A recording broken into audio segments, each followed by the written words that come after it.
da série Respondendo Perguntas. Qual é o ponto mais difícil que devemos prestar atenção em um processo de adequação à Lei Geral de Proteção de Dados? Oi, eu sou Silvia Brunelli e neste canal eu ajudo profissionais a se sentirem seguros para adequar qualquer empresa de qualquer porte à Lei Geral de Proteção de Dados. E se você quer aprender mais sobre a Lei Geral de Proteção de Dados todos os dias, se inscreve aqui no canal. E para não perder nenhum conteúdo diário às 11 horas e 15 minutos todos os dias, ativa o sininho das notificações.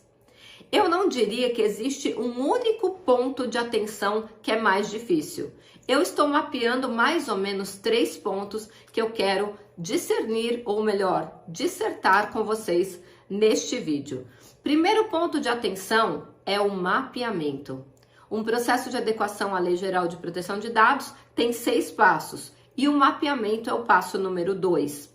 Só que o mapeamento ele é dividido em 2 partes também.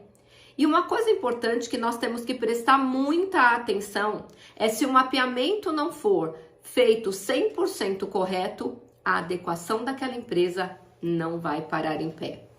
Nós temos que lidar com um problema muito grande na hora de fazer o mapeamento, tanto de dados quanto de processos, porque muitos empresários não confiam naquele profissional que está acabando de chegar ali para fazer o processo de adequação. Eles têm na cabeça deles que algumas informações são sigilosas do negócio deles e não podem ser compartilhadas. E se isso acontecer, a sua adequação não vai parar em pé, porque em algum momento essa informação vai aparecer e não tem como encaixá-la na adequação que já está sendo construída. Portanto, você precisa desenvolver uma relação de extrema confiança com esse empresário, com esse controlador, para que ele realmente dê ordem a todos os seus empregados e contratados para passar todas as informações, tanto no mapeamento de dados quanto no mapeamento de processos. Para que você possa fazer isso, o que eu peço para você fazer que vai ajudar muito no seu processo? Faça um contrato de confidencialidade. Aliás, não.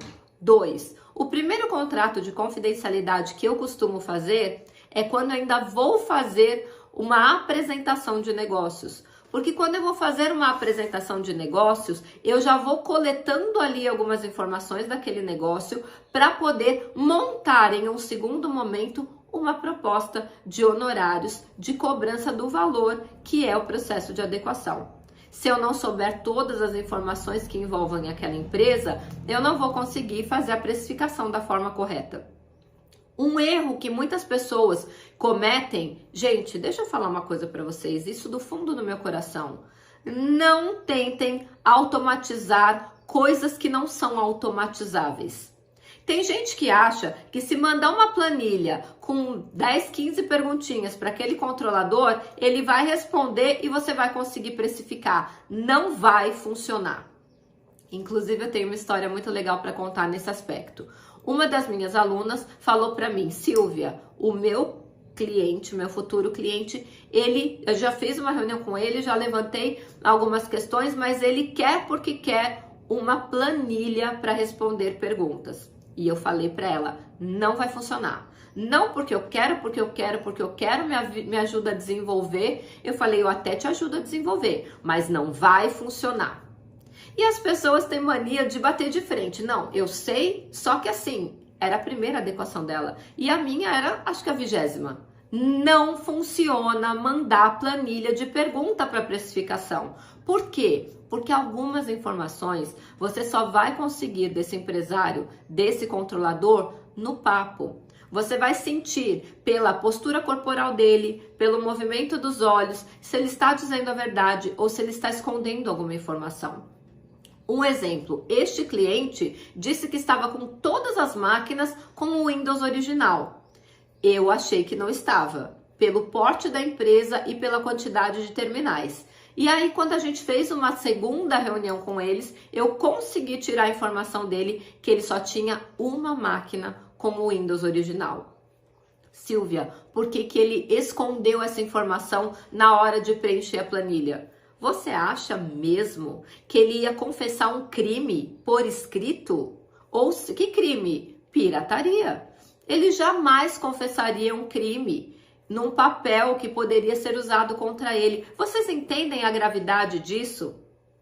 Muitos empresários não vão responder à realidade na hora de preencher essa planilha. Planilha não funciona. O olho no olho, o tete a tete, mesmo que seja uma reunião online, funciona muito bem.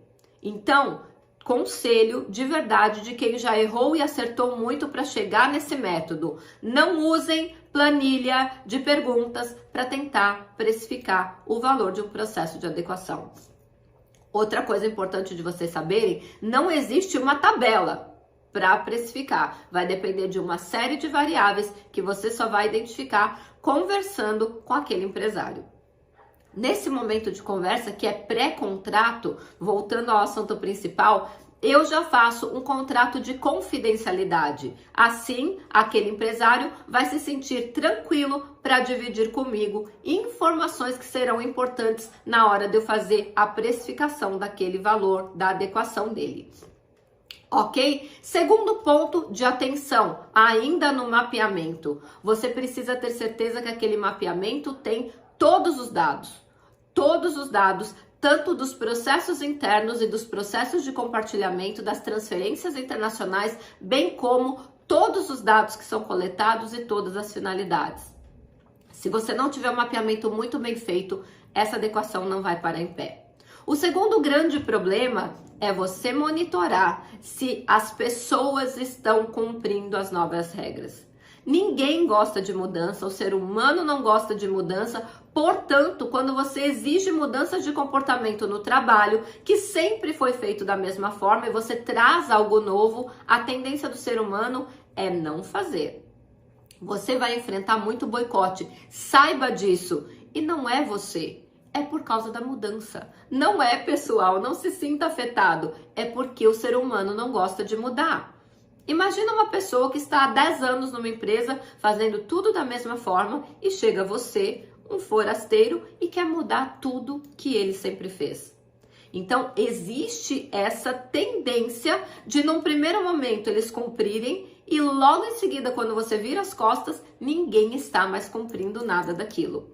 Isso é um ponto de atenção muito difícil. Você precisa mapear na surpresa, ou seja, você vai monitorar se aquilo está acontecendo da maneira correta no monitoramento de surpresa. E o terceiro ponto é: será que o pessoal que faz a segurança da informação está realmente protegendo aqueles dados? Lá na resolução número 4, a Autoridade Nacional de Proteção de Dados, quando ela fez a dosimetria da sanção, ou seja, qual vai ser a dose da sanção aplicado em caso de violação à Lei Geral de Proteção de Dados, eles deixaram muito claro: não basta dizer que foi implementado o Programa de Segurança dos Dados Pessoais.